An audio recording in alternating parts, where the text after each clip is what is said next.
নমস্কার বন্ধুরা, শিল্পীলা আছে তোমাদের সবাইকে স্বাগত।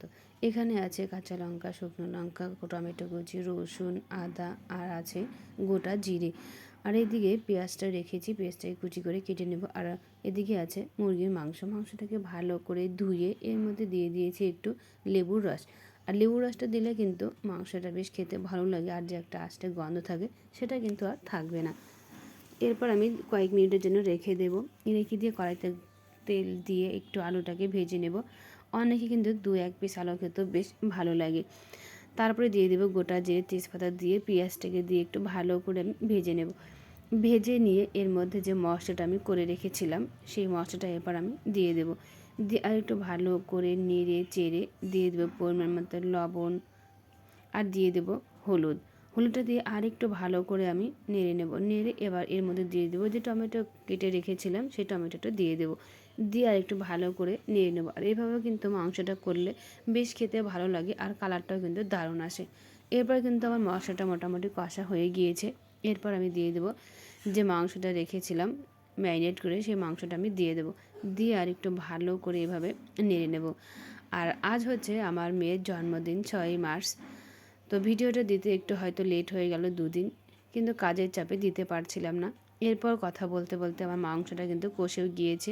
আর এর মধ্যে দিয়ে দেব আলুটাকে, দিয়ে এরপর দিয়ে দেবো পরিমাণ মতো জলটা দিয়ে আর একটু ভালো করে ফুটতে দেবো। আর মুরগির মাংসটা একটু কিন্তু অনেকটাই সময় লাগে, আর ভালো করে নাড়াচাড়া করে ভালো করে কিন্তু করতে হবে।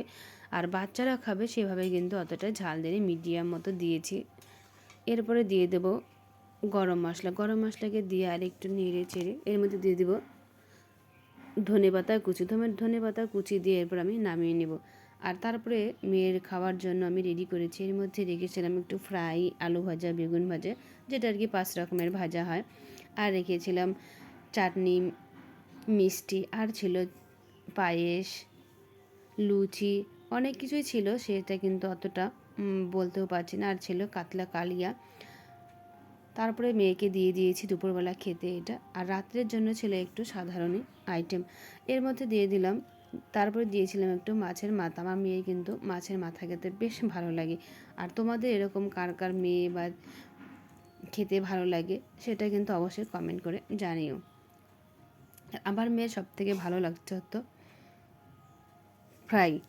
তো ফ্রাইটা খেতে কিন্তু আমার মেয়ে বেশ ভালোই লাগে, আর ও কিন্তু একদমই খেতে চায় না। আজকে ওর জন্মদিন বলে তো হাত দিয়েই খাচ্ছে। দেখো কি সুন্দর হাত দিয়ে খাচ্ছে। আমার মেয়ে কিন্তু একদমই হাত দিয়ে খেতে চায় না। তারপরে চলে গেলাম একটু কেকের দোকানে সন্ধেবেলা। আর কোন কেকটা তোমাদের ভালো লেগেছে সেটা কিন্তু অবশ্যই আমাকে জানাতে ভুলো না। আর আমি বুঝতে পারছিলাম না কোন কেকটা নেব না নেব। তারপরে যাই হোক, একটা তো কেক নিতেই হবে। তারপরে একটা কেক নিয়ে নিলাম। তারপরে সন্ধেবেলার জন্মদিন, আর সেরকম বলেছিলাম আগে সেরকম কিন্তু জন্মদিনটা করছি না, একদম কচি কাচাদের নিয়েই জন্মদিনটা করছি। কারণ সব সময় তো সেরকম হয়ে ওঠে না, সবাইকে বলতে হবে যে এটাও কিন্তু কথা নেই। শুধু বাচ্চাদের মন যেদিকে আর কি বাচ্চাদের একটু ভালো থাকে সেইভাবে একটু করতে হয়। তো টুকিটাকি করেছি। আর এটা আমার তরফ থেকে মেয়ের গিফট। আর আরেকটা গিফট ওর বাবা দিয়েছে, সেটা কিন্তু শেয়ার করছি না, সেটা পরেই শেয়ার করব। আজকের মতো এ পর্যন্তই।